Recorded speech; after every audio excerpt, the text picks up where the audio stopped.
Influence itself is such a vague term, and it's such a stigmatizing term that in a legislative process, and honestly in an academic process, and in a fact-finding process, we need to be clear about, first, what is the problem? And the problem might be lack of transparency, and a lot of these laws talk that up.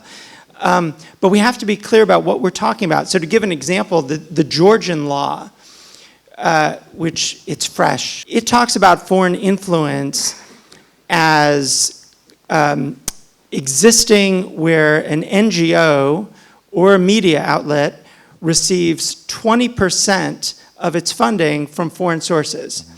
Now, it could be in the aggregate. It could be they get 5% from Russia, 5% from the US. I mean, I know that sounds ridiculous, but just saying, right? So you could have different sources, and yet it's still foreign influence. But what does that even mean? At the end of the day, it's a tool to stigmatize civil society. And so as we're thinking about what are the real problems, which might be government interference with processes in a state, FARA, I mean, I'm not here to advocate for FARA, but it's kind of fact and act-driven rather than money-driven.